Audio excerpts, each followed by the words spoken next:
So we And are live. We are live.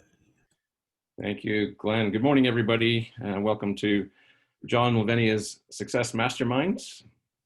I'm Wayne Bradford, and I just want to acknowledge, first off, Nancy this morning for a great yoga session. So Nancy led a few of us through a yoga session, and for me, I'm learning a lot about my body and the potential for other ways of exploring health. And I guess as a bit of a science nerd, and I say that in the coolest way, in my younger days, and as a storyteller who likes to use visual mediums and language to tell stories, I've long been fascinated by the concept of possibility, and sort of seeing things for what they can be, and other ways of thinking. And a lot of times when I would travel, when I worked in the airline business, I enjoyed walking around the city that I was in and just seeing new things and just exploring possibilities. And a lot of times through my mind would be thoughts of what story could be told in that place. So who would be the character? What would they be doing? Why would they be here? And those sorts of things. And when I lived in Brisbane, there's an old fort that was built for the war to protect the river into Brisbane. Because Brisbane doesn't really have a harbor per se. It's the mouth of the river rather than a large bay like Sydney has, like Botany Bay. And so Fort Lytton was protecting the Brisbane River, and the ships would come and go out of Brisbane River during the war. So this fort is now a National Heritage Site. And I went there with a friend one day, and we were looking around, and it's like, wow, look at this place. And just part of it was imagining what it was like in its time, in its day, what was done there. But I really started to think about what could this be from a story point of view? What characters would be here? What would they be doing here? And so on. So I went on to actually make a story in that fort. And so I just love that concept, possibility. And so let's just talk about the definition of possibility for a minute. So the dictionary tells us that possibility is a thing that may happen or be the case. So as humans, we spend a lot of time thinking about our future, and we think about things that might happen, and often it's worry or it's fear of what might come. And many people spend less time thinking about the good things, and we've been talking a lot about that over the last little while, and sort of the things we think about and what fills our mind. The next definition is that it's a state of being possible. So the fact that something can actually occur. And most of us have experienced something where we've had an idea and we've done something, and then that idea became, the possibility was realized and it became something.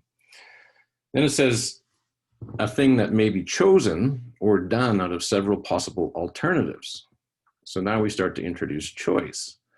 Now there's options, there's other things, there's multiple things that we can do. And so then we potentially choose. And the one that I really love, the definition is unspecified qualities of a promising nature, potential. And that word potential, I'm going to talk a little bit more about here soon, but possibility means potential. So the word possibility comes from the Latin possibilis, which means able to be done. So able to be done. A few weeks ago, when I was talking about limiting beliefs, I used the metaphor of holding a chair in front of us. So that's this thing that we carry around, this belief, and it's in front of us. But everything that's not chair is possibility. So when we set the chair down, we can see all sorts of possibility. So potentially infinite possibility. So Glenn was talking with us yesterday about Star Trek, and that really got me excited because as a child I loved Star Trek, and Star Trek introduced me to possibility. It helped me to learn to think about or believe in things that were potentially outside of what I knew was possible. So we just think of a few things. Yesterday it was mentioned about the inclusive crew. Well, Star Trek was introduced in the late 60s in a time when inclusivity was a little bit new, I suppose, to the world, where there was still, and not to say there isn't today, but there was still a fairly strong bias in society in many ways.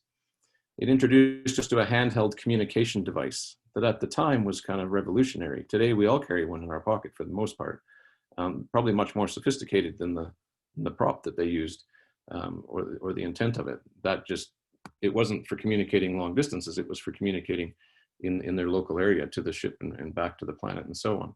And now we communicate all over our planet with a handheld communication device, a device that's actually more powerful than the computers that they did the calculations for the Apollo missions to get man to the moon. Star Trek also introduced us to computers that you spoke to. Well, that little handheld device I was talking about, I speak to it quite often. I tell it who I want to call and it calls them for me. I tell it where I want to go and it shows me on a map where I need to go. And so that's not so long ago. And yet those possibilities that at the time, my grandparents just thought it was a whole lot of hocus pocus, is a reality today. So because of that sparking of my imagination, I started to gain a lot of interest in the American space program. And I loved the thought of space exploration. I used to look up at the stars and imagine, and I mentioned this, I think, one other time when I was telling a story about a star that I thought one day I would potentially go to, and perhaps I will, maybe in another dimension, maybe in another, whatever it is, possibility. And I became, and so at the time I was sort of the age 5 to 6, Skylab was in the sky. So the Apollo missions had finished, but Skylab was up there. And now we were seeing two potential enemies. We were still worried about the US and Russia nuking each other, but at the same time, astronauts from both of those countries met together in space on this little floating platform that was circling the Earth. So I dreamed of being an astronaut. It was a possibility. I used to read lots of science fiction. I loved the abstract ideas that they presented. And I remember one story that really stands out. For some reason, I have a real connection to the memory of this, but it was about a boy who went to a junkyard and he found an old hot water heater and a bunch of other items, and he made himself a rocket out of these items. So the hot water heater was a cylinder and all the other things that he brought together. He cut himself a door in it and he made himself a rocket. And I used to love that story because it represented to me possibility. And as a kid, I used to bring things together to make things. I was one of those kids that took every one of my toys apart to see how it worked, put it back together again, because I could see possibility. Sometimes I could see how those two pieces would come together. So let's look at the word potential now for a minute. So possibility, per that definition, was unspecified qualities of promising nature, something that has potential. So what does potential mean? Well, as an adjective, it's having or showing the capacity to become or to develop into something in the future. So it's not in a state currently of something, but in the future it could or can be something. And as a noun, potential means latent qualities or abilities that may be developed and lead to future successes or usefulness. And all of us have potentials, and many of us have potential that we probably don't even realize that we have. And that's why this group is so great, because it's really helping to open our eyes to those possibilities, to those potentials in ourselves, of our what's sleeping inside of us. So when we look at potential as a definition in terms of science and physics, potential means the ability of a system to perform work. So there's two types of energy, potential energy and kinetic energy. Potential energy is the energy of an object that an object has because of its position. And kinetic energy is derived from something or an object that's currently in motion. So when something with potential energy is in a position to get moving, it's just waiting for a push or a shove or some other force to get it going. Let's just think of a few easy examples. So a spring. You hold a spring. A spring's kind of an inert little piece of wire that's all wound up. And it really doesn't really seem to do anything until you put a force on it and it pushes back. And we can use it to do work. So we're converting the potential of the spring into work, into action. Another one that we were all used to is an elastic. So an elastic just sits there, a little piece of rubber. But when you stretch it, it has potential. I'm sure we've all stretched an elastic out and let it fly. We've converted potential energy into kinetic energy, possibility into action. So think of a battery, and that's one that all of us have probably used at numerous times. We've got them in our cell phones. So a battery really doesn't do anything. It's a little piece of plastic or whatever with a few chemicals in it It stores potential to do work. But the moment we flick a switch, we connect a circuit, we complete the circuit, electricity flows, action starts, and we go from potential to action. So another concept that I like to think of with possibility is our frame of reference. So possibility and our frame of reference. So objects are in motion around us all the time. Everything from a bouncing ball to a space probe doing a flyby of Neptune involve motion. And when you're resting, your heart moves blood through your veins. And really, even inanimate objects, this desk here right now, the book beside me, there's motion. There's continuous vibration of atoms and molecules in those books. So there is motion all around us. So in the terms of physics, a frame of reference is the ability to refer to something that to the observer is stationary. It's not moving. And then we can use that to detect motion of something that's relative to that.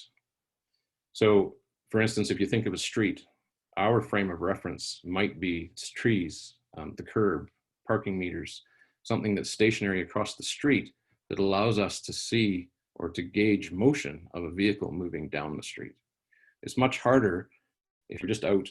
I don't know if anybody's had this experience, but when you see something and you have to stop and you have to really look to see if it's moving or not. I know I've certainly done that. And then all of a sudden you might pick a tree or you might pick another light.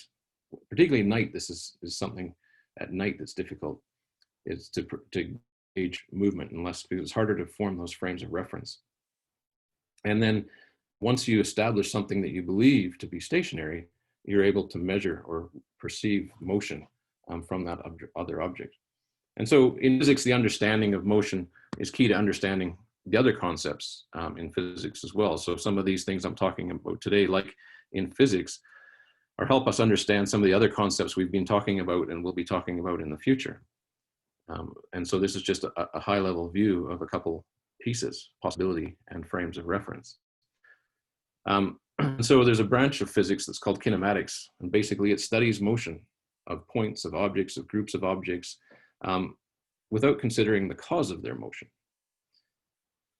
So when we choose a frame of reference, we need to decide what the object's initial position is and which direction will be considered. So this is used in experimentation. So I'm now the physicist, I'm the observer of this particular thing, and I'm setting out to determine something about motion, to study this motion. And so I choose the initial point, and then I determine which direction will represent positive motion or motion. And then I conduct my experiment. And in conducting my experiment, I then measure something called displacement, which is the change in position of the object relative to that point, which we set as the reference. So some motion. So now let's think about a person's frame of reference, or what does it mean to us in a mindset point of view? So a frame of reference in our mindset point of view is the way the person perceives the world and their surroundings. And so it comes from our parents, our teachers, our experiences, from our culture, from any education we've had, from the media, and on and on. So there are things that we determine as being stationary, things that are true, right? And we're determining, so we're the observer, so we're choosing these things. So their ideas are being put out to us, and we're choosing these frames of reference. So when we look at it in communication, a frame of reference is a complex set of assumptions or attitudes which we filter perceptions to create meaning. So the frame can include our beliefs, our preferences, our values, again, our culture, and the ways that we bias our understanding and our judgment. And something that's important to recognize too is that no two people will ever have exactly the same frame of reference. Even if we're standing beside each other, our frame of reference is slightly different. Even if our experiences are almost the same, because of our past and because of our future, our frame of reference will be somewhat different. So when we're communicating with each other, it's important to even remember that as we establish our own frame of reference about the person that we're speaking with, or about the group of people, or about the culture, or whatever it is that we're doing when we establish our frames of reference. Now, from a people point of view, there's a couple types of frames of reference. There's the external frame of reference, and that involves us needing to get external input. So it's doing what we have to do or should do. we're using feedback from others. Could be real, it could be imagined. And using those external sources to guide and motivate our action and to evaluate our decisions. And so sometimes people who define themselves by their title or by their status, by their car, by their home, by the vacation they took, whatever happened to them in the past, whatever they think is going to happen to them in the future. Maybe it's their parents, could be their children, their spouse, whatever needs they might have, any conditions they might have. So basically they're on a journey of reaffirming who they are to themselves, but they're using external points of reference in order to do that. So in some cases, people could say they're looking for themselves where they are not, when you think of the sense of being. And then there's the internal frame of reference. And those are when we have thoughts or feelings and we know within ourselves. So the expression of having a gut feeling about something. It's something in our experience, something in our senses that allow us to now measure from our inside. And so a lot of times people that have a strong internal frame of reference know who they are. They know why we're here, why they're here. They know what gives them their greatest sense of satisfaction. Now, all of us have a mix of both internal and external frames of reference. And sometimes it's important to have an external frame of reference. So in the cases of our biases, a lot of times there's people that have very strong beliefs about something based on their experience, and then they start to reference internally. And so then their biases become very strong. An external frame of reference then sometimes is useful in changing that bias. So establishing another frame of reference for something that's going on. But first you need to be willing to do so. On Tuesday, Adrian was sharing some thoughts about competition, and he spoke something that I jotted down, these words that I have in my notebook say, looking in the right way and from the right perspective. And I really like that. And I guess in thinking of this conversation now, I think perhaps another way of saying that same thing is explore possibilities and establish new frames of reference. So if we juxtapose the concepts of physics and humanities, we start to consider movement or development in a positive direction, so from the mindset point of view. So that's why I wanted to bring in that physics piece about the motion. So it's the point where we're starting, whatever we're doing, and that forward motion in our journey, our mindset, in our business, in our relationship, whatever it is. So when we look at our potential, at human potential, there's energy that's not yet in motion. There's possibility. So remember, as an observer, that we can choose our frame of reference, the thing that helps us recognize possibility and see our movement, our progress, the displacement from our starting point. And we can measure that. And when you think SMART goals, that comes into play there. Is it measurable? So what was our starting point and where are we now? We can measure that displacement, just like in physics. So think of, and I love this one. This is one of my favorite thoughts. So I don't want to get too far out here, but I love the concept of a number line or points on a line. There's an infinite number of points on any given line. And there's multiple places, any place. You can choose any place to start on that line, and you can choose any place to finish. And then when you think of a circle, there's an infinite number of possibilities of just a two-dimensional circle drawn. When you consider that a line is a series of points, there's an infinite number of points on that line, and you continue to go around that circle forever. And choose any point you want to start and choose any point that you want to exit from. And when you think of the number line, and I think I might have raised this one other time, we use 0 as a reference point because it's a nice, easy reference point. We even use 0 from a temperature point of view. We're 32 degrees in Fahrenheit, but in metric, it makes good sense, 0 being freezing, and anything below 0, or the reference of water becoming a solid, below 0 is frozen. Anything above 0 is liquid for water. And so we use that on a day-to-day basis in most countries for getting a sense of what the temperature is, our frame of reference. So when I think back to the number line, we use 0 as our frame of reference when we're taught in school, especially. And there's other theories and thoughts about where you can use your reference point, and you can set whatever reference point you want. There's an infinite number of points to the negative, and there's an infinite number of points to the positive. And the interesting thing is, between any two numbers, there's an infinite number of fractions, and between any two fractions, there's another infinite set of divisions. So possibility in math is endless. There's equations, there is solutions for everything in math using those formulas. So possibility is there, and where we set our frame of reference helps us to see and measure our progress, our action with that possibility. So, it's interesting as humans, our experience is finite. So it often really spins us out to think about the infinite possibilities beyond our comfort zone, beliefs, our ways of thinking. So when we think of, well, yesterday the conversation came up again with the Star Trek conversation. It was mentioned about galaxies, universes, multiverse.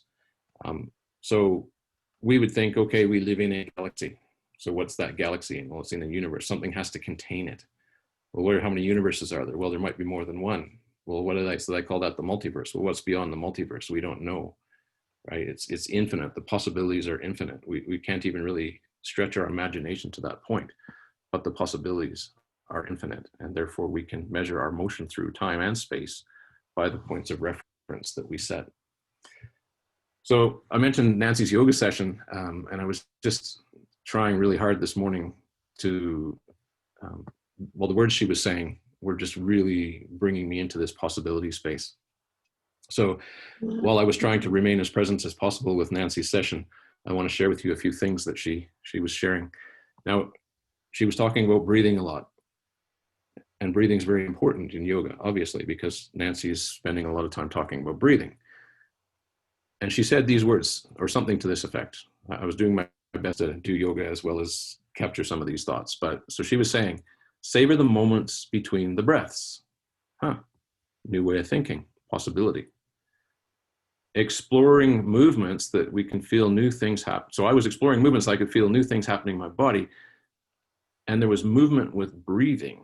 And they teach you that in weightlifting and so on, about when to exhale, etc. But in yoga, breath seems even more to me, and I'm pretty new to yoga. I've only started since Nancy started it here. Breath seems very synonymous with that movement. It seems that those two things are very, very key together. So now, new possibilities for me. And I'm starting to see another frame of reference. So she used these words: fill out the ends of the movement. What does that mean? Filling out the ends of the movement. We were doing deliberate movement. And then she says, remember to breathe. Breathe deep. Feel the space. Wow, possibility.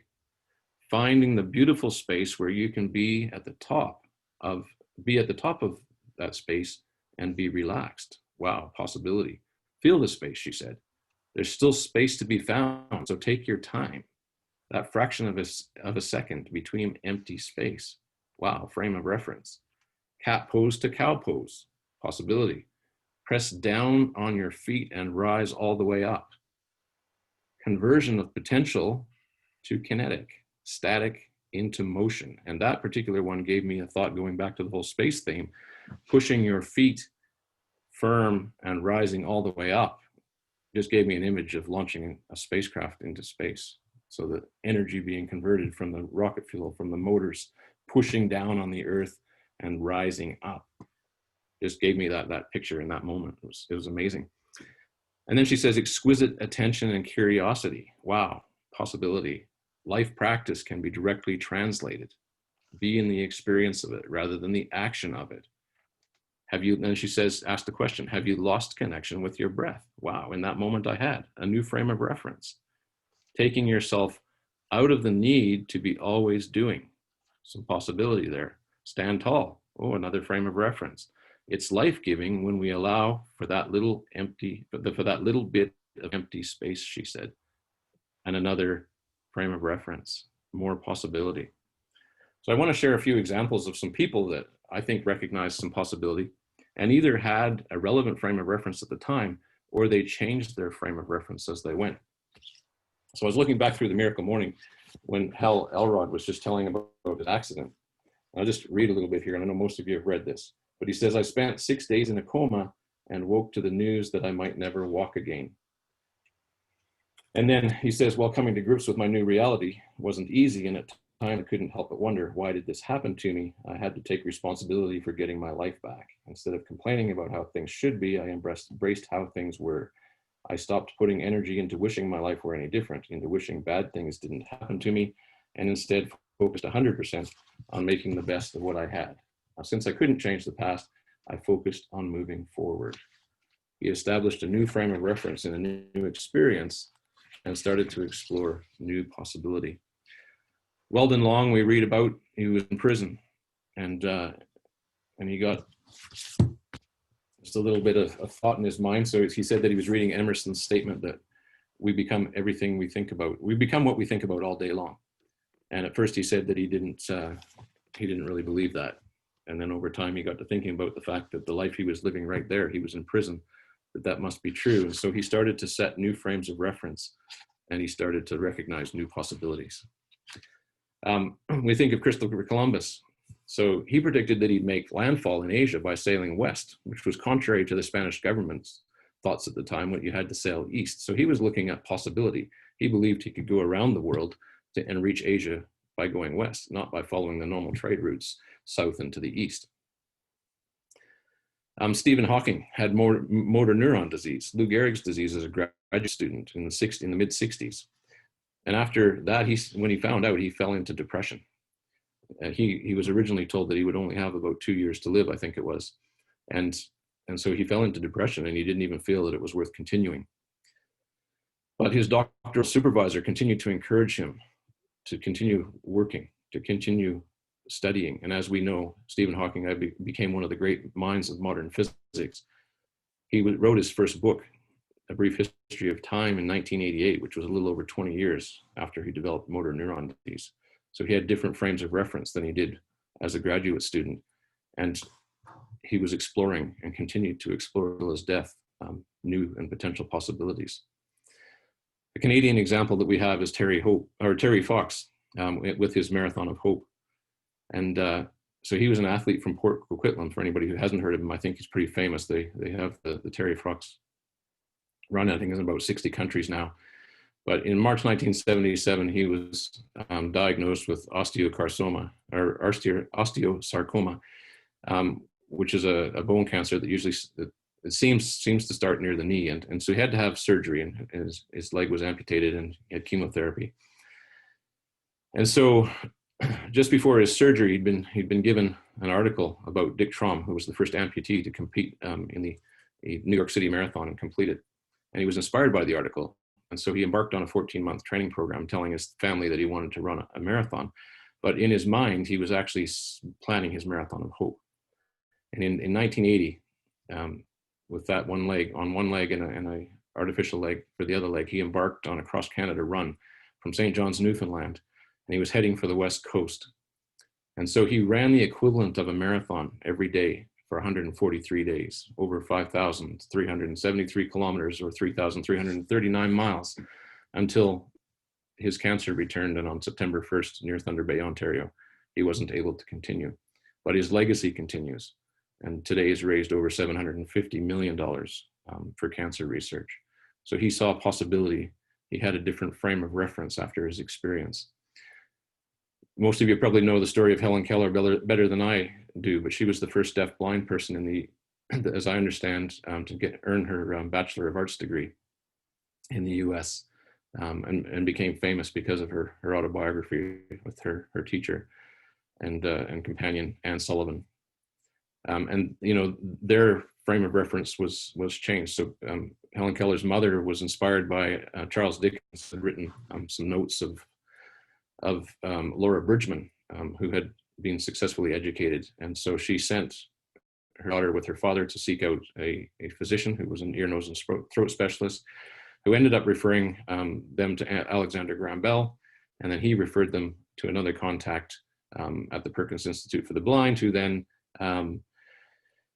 got her in touch with Anne Sullivan, and together they grew into this story that's very well known. So all along that way, there was people presenting new opportunity, new possibility, presenting new frames of reference for that story to become something.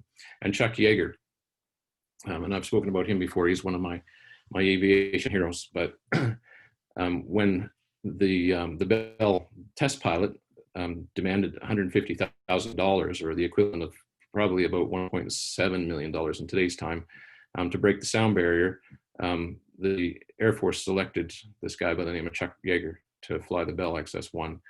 And 2 nights before his scheduled flight, he broke a couple ribs falling off a horse. And he wanted to be the guy, and he saw the possibility. Now, lots of people had died breaking the sound barrier, but Chuck Yeager saw the possibility that it could be possible, and it could be him that did it. And so with broken ribs, he climbed into the X1, the glamorous Glennis, and his friend helped him rig up a broom handle to get the door closed. And that day, October 14th, 1947, he flew glamorous Glennis to Mach 1.05 at an altitude of 45,000 feet over the Mojave Desert. And he was the first confirmed pilot to break the speed of sound in level flight. And so he saw a possibility. He had a different frame of reference than most people in stepping into that aircraft. And we might consider that maybe he had a bit of that cowboy spirit or whatever it is, but nonetheless, whatever it was that drove him allowed progress in aviation. So when I think of children, we go back to a time as youth when we saw things in a different light. We couldn't yet walk, we couldn't yet speak, but there was possibility, and we didn't question that possibility. We just explored that possibility. Our frames of reference were such that everybody else could speak, everybody else could walk, and therefore we could too. Did we doubt that we could achieve those things? And as we played, and I mentioned playing with plastic spacemen on the organ with Star Trek, the theme in mind, and I can still feel those same feelings and remember the experiences of commanding my starship in the living room of our house, leading interstellar voyages. And people might say, yeah, well, that's just childhood imagination, but I challenge you to tell that to Wernher von Braun about rockets, to Neil Armstrong, Buzz Aldrin, and Michael Collins about landing on the moon, or to Richard Branson and Elon Musk about going into space commercially in the modern time. And when I met the Australian girl that I recognized as being my possibility, she was studying as a teacher at the University of New England in New South Wales, in Lismore, New South Wales in Australia. And there was a song that she learned that she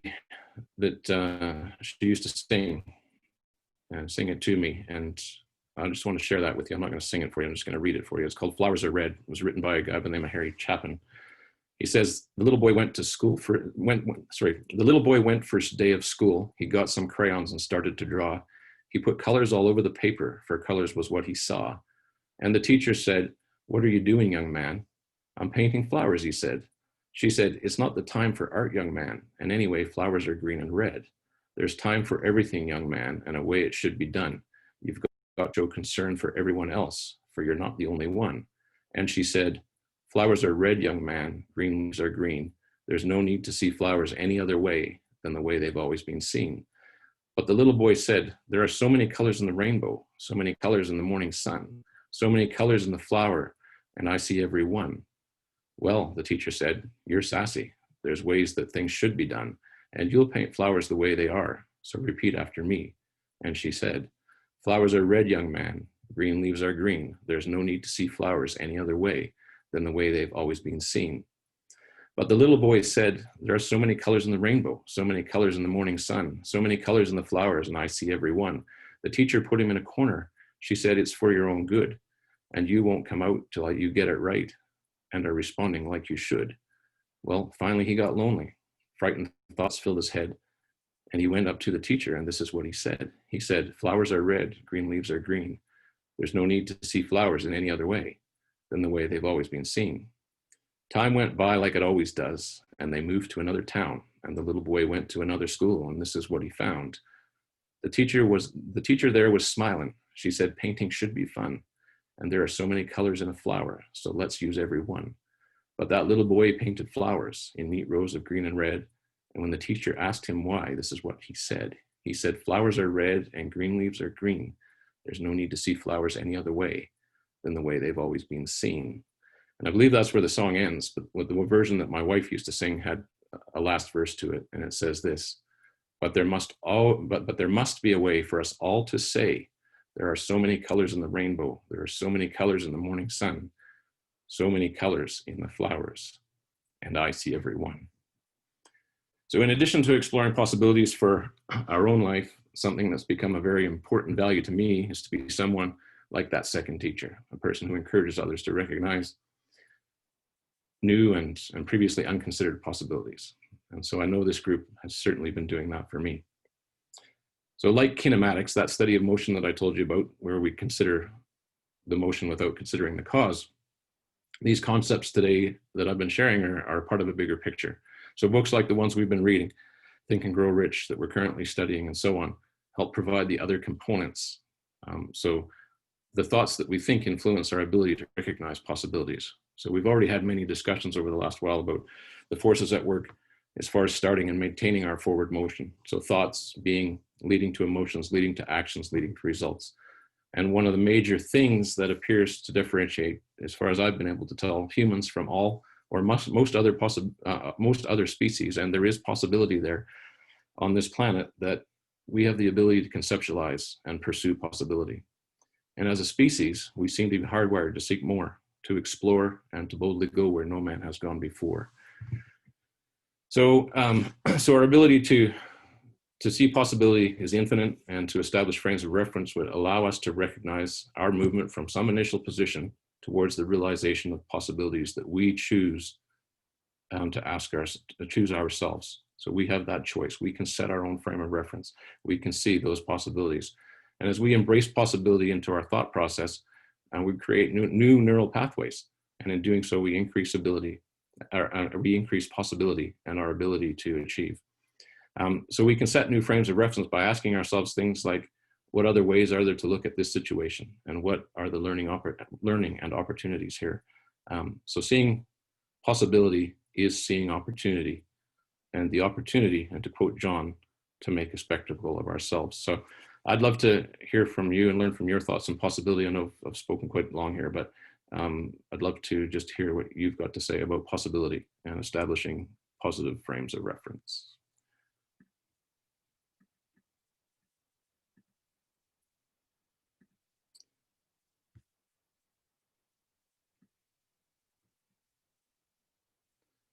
Stuart. Nobody else wants to talk? Come on now. That was awesome, Wayne. That was Vulcan awesome. That song, oh my God. First, let me lower my hand. I remember hearing that years ago, and I remember kind of getting teary-eyed over it then, because I think it speaks to the child in all of us, that our dreams get squashed, or our childlike fascination with the world gets squashed, and we're told to think or see the world in a certain way. So yeah, dude, that was powerful. Talking about possibility and potential, I immediately think of uncertainty, and it brings me back a little bit to what Glenn was talking about yesterday, and that the nature of reality, the nature of all matter and energy in the universe is uncertainty, right? You were talking about a state of being, and there's, when you start talking about quantum mechanics, you're talking about, quantum possibilities, right? And all things exist in all states, multi-location of particles, right? A thing is all things until we observe it, right? And that's the Heisenberg uncertainty principle.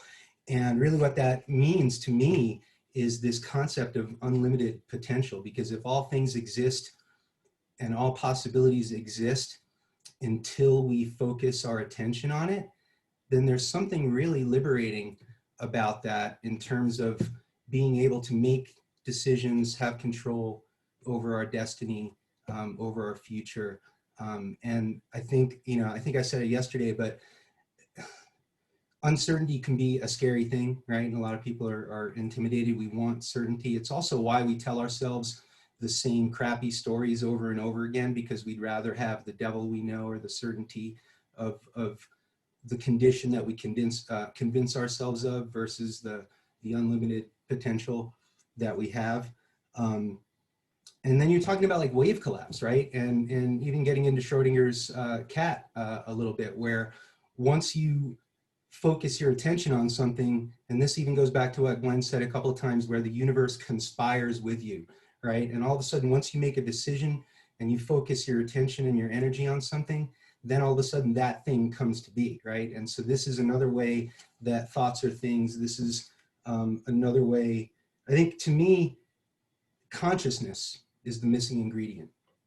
And this is the fascinating thing about quantum mechanics and the holographic nature of the universe and things like that, is that we are cause, right? And that we can be cause, and we can affect things around us. And then I'm just going to tie it back to Star Trek, because to me, the theme of every Star Trek episode is free will versus determinism. And I think, you know, if you look at every episode, you'll see that there's some nature of that, whether you're talking about the original series or the Next Generation or the movies or anything like that, or then you start getting into the Borg and assimilation and, you know, again, individualism versus collectivism. But I think free will is this interesting concept, right? And I'd be interested to hear anybody's thoughts on that too, right? Because there's this concept of, are all things predetermined, right? Is there this deterministic, Skinneristic nature of the universe, or of our own ability to make choices? Is everything predetermined, or do we actually have free will, right? And there's kind of three schools of thought on that. There's the total free will side, there's the total sort of fatalistic and deterministic side, and then there's this compatibility version where we have the ability to kind of work within a framework of a deterministic universe. Personally, I believe in free will 100%, and that I think the concept of determinism to me comes from maybe the understanding that all things exist. But if you have the ability to make a choice, then you can choose from an infinite number of predetermined possibilities, let's say. And I think that making decision, being cause, having effect in our lives, and that's, to me, that's the key of unlocking our unlimited potential. So thank you, man. Great talk today. Cheers to everybody. Thank you, Stuart. Yeah, thank you very much for those perspectives. Yeah, free will means choice, and with choice, many more possibilities. Yeah, thank you. Nancy. Good morning, everybody. Good afternoon, good evening. Good to see everybody. Just to say, wow, and I wrote it in the chat, Wayne, thank you for the presentation and your ability. You are, I don't know, brilliant, right? Like your ability to take whatever you were just doing and immediately be able to integrate that like information and have that landing in that way to your presentation is pretty damn remarkable. I am thrilled that you are interested in yoga and breath. I wanted to just have a quick ad about teachers and teachers that limit creativity and how that impacts. A couple of things. One was I was in the Montessori school system until I was 10 years old, which was the most amazing way to grow up, right? And one of the schools that I attended was deep in the woods. So we literally played outside, and we were outside most of the day. When we had art, there was some suggestion of what we were doing, but it was just like an open terrain. And so it was profoundly great to be able to see so many of these different types of learners have a space to do what they wanted to express some things. There was no limitations on it. When my brother and I got pushed into a public school, and it was in his middle school, junior high, where he was in an art class, and the assignment was to paint a self-portrait. And my brother did, and he came back and he showed the work, and the teacher embarrassed him in front of the class and told him that he didn't do the right assignment. This didn't look at all like him. It didn't even look like a person. And it was just devastating for him. He was a very talented and creative person, and still is. Let me tell you, it took him over 30 years to be able to do artwork again. So I think it's always important to try to understand someone's frame of reference and that it's not ours. And I loved what you said, the quote about, is there another way to look at this? Or asking someone, what way are you looking at it? And then the good news on my brother is that he is back doing artwork again and is gifted and enjoying it just for himself. Thanks, Wayne. Yeah, thank you, Nancy. That's awesome to hear that he's doing that. And I remember similar experiences with teachers. One that I wrote an essay and got asked, "Is that really what you think?" And yeah, that really kind of stuck with me. But thank you for that. I'm so glad that your brother's back on his creative journey again. So it is. Yeah, Virginia.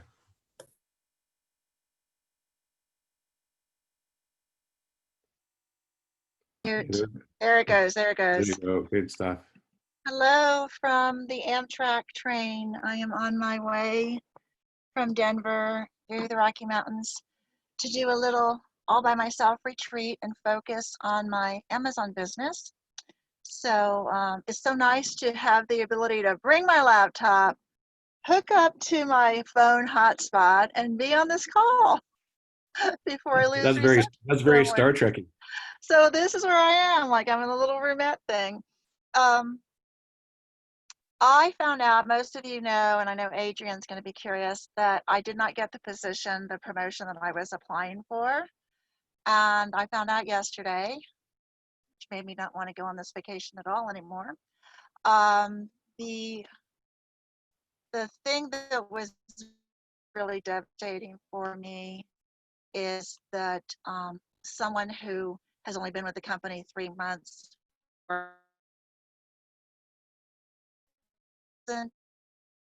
not like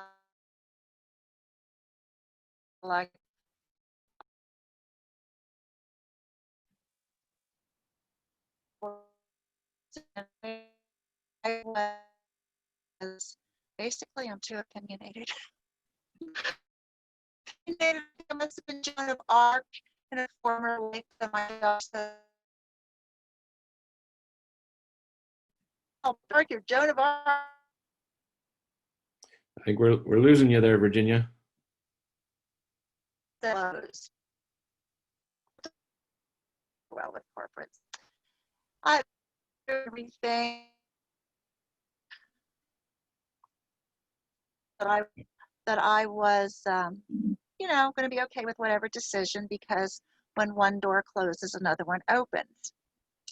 So it's disappointing because I really wanted to get out of being a nurse in the field in home health. I wanted to just be more corporate. But also, when I was listening yesterday and listening to his lungs, it made me think, you know, if you're going to just sit at a corporate desk, you're going to lose some of your nursing skills. And you want to go on a mission trip one day, and you want to help in that. So maybe this is what God has planned for you. You know, it's not the way you thought it was going to be. And you really want to have this Amazon business, and you really want to be e-commerce. So this is going to really force you to get the hell out of this job as soon as possible, you know? And so I kind of look at it as, okay, this possibilities.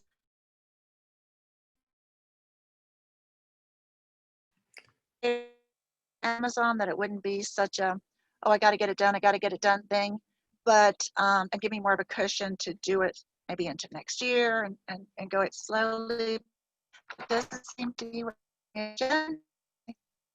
focus for this weekend, Thursday through Sunday, is research. I think we lost you again there, Virginia. Be open to another way. Can you hear me still? Hello. It's kind of cutting in and out a bit there, Virginia. We're starting to go into the mountains, so that could be that I'm not getting as good a reception on my Wi-Fi. So I'll let that go, but we'll maybe Sunday night on the way back, an update. Did you hear that? No? No, sorry, we're having you. We heard you're coming back Sunday night, so we'll look forward to seeing you then. Thank you so much, Virginia, and lots of new possibilities ahead there. We've got your hand up there, Glenn. Good morning. Thank you, Wayne. Your talks, your sessions are always at an extremely high level intellectually. I find it very stimulating. I've got to pay attention every minute that you're sharing, which is fantastic. It helps keep my chops sharp. I apologize for having to jump off. I had a couple of important and actually very positive phone calls, which I'll share about some other time. Star Trek, boy, you know, you were talking about possibilities, and as your teacher, Mr. Spock, is fond of saying, I like to say that there always are possibilities. One of my my favorite word, my number one favorite word in the entire English language is options. There are always options, no matter what choice we face, no matter what situation we face. And what I love about just the bit I caught there from you, Virginia, is that you're already keenly aware that what seemed to be an unfortunate result has already opened new possibilities in your mind and made you more keenly aware of options. There's and I'm going to just finish with this. It just reminded me when you mentioned your Star Trek references, Wayne. It reminded me of one of the principles of quantum theory, in that, to it, that there is an infinite number of possible outcomes from any given choice or any given action. So, what does that say to me? It says to me that the universe says, I have no right to hold a negative attitude. What? Because I have no possible way of knowing what will be the outcome of my choices or of my actions or of the circumstances in which I find myself.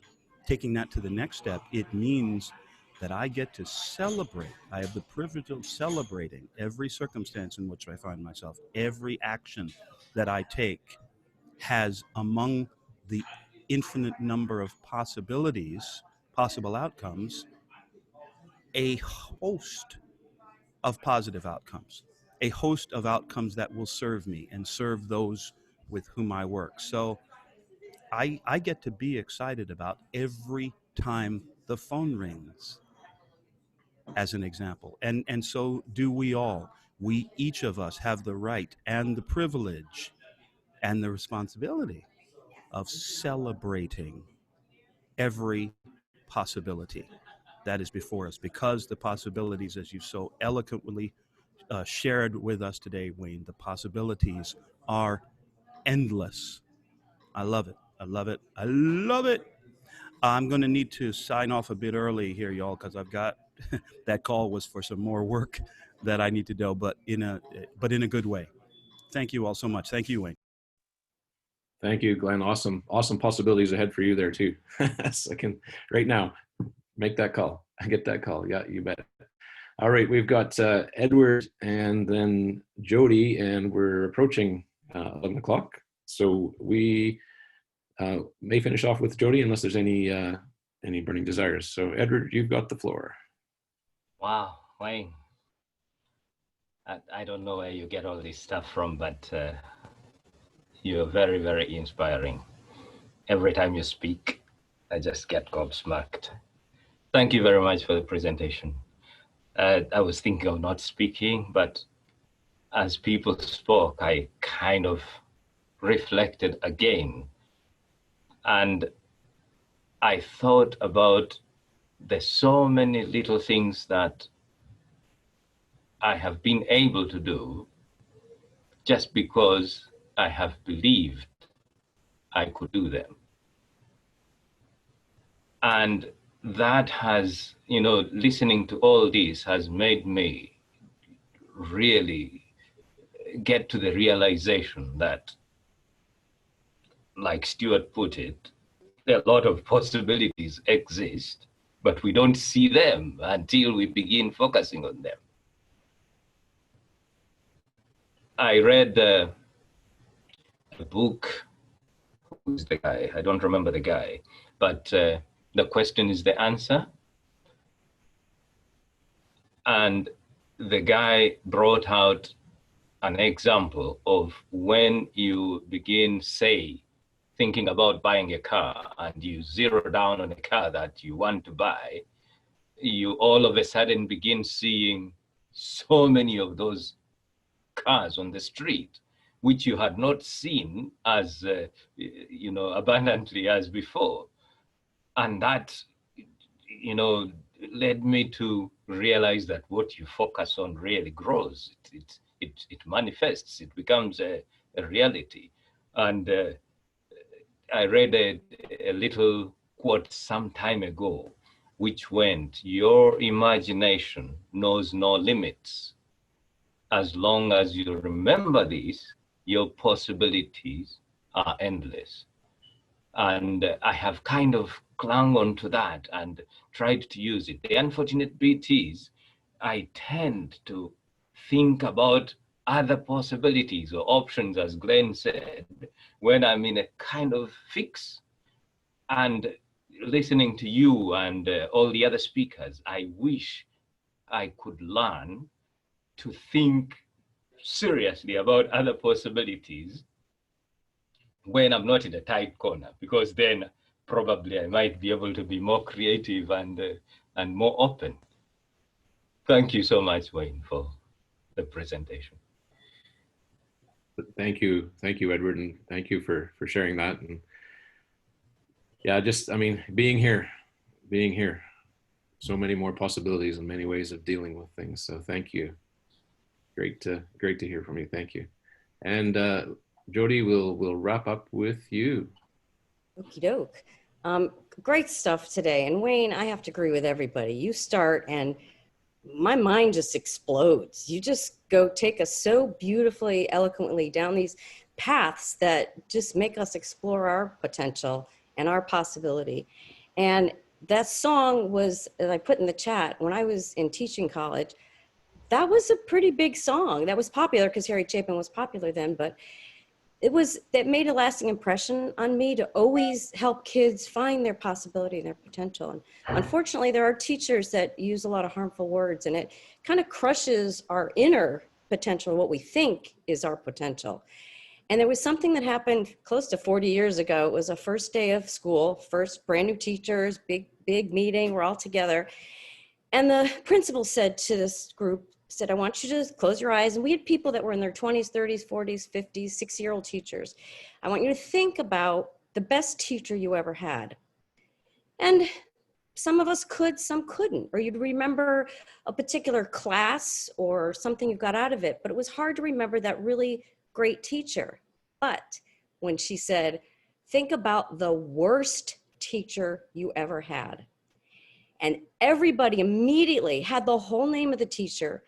They could explain why and how they humiliated them or set that bad seed or embarrassed them in front of everybody. And some of these people in their 50s and 60s remembered this teacher from first and second grade.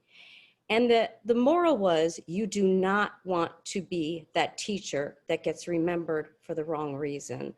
And I think I try with people just that I've supervised or led or whatever the deal is to try to remember, don't be that person they remember for the wrong reason. And I think that goes along with our contacts and our networks and just trying to bring out the positive possibility and potential in everybody. But there's some good stuff today, like Nancy was saying, and Suzanne in her chat about those teachers. We're all teachers no matter what we do anyway, but to remember, don't be the one they remember for the wrong reason.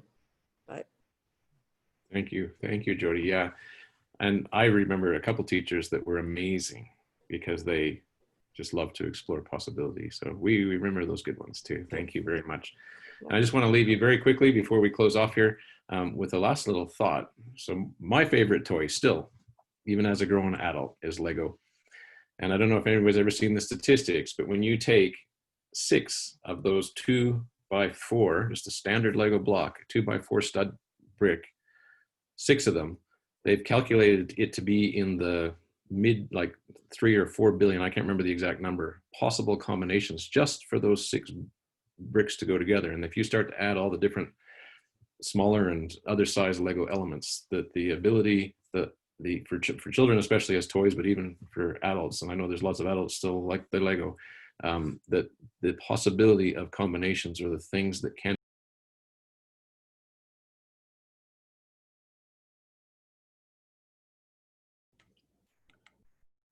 Did we lose him? He must have not paid his cable bill. I think we lost him. Yeah, we lost him. boy. Did Sandy Lewis is now the host. No.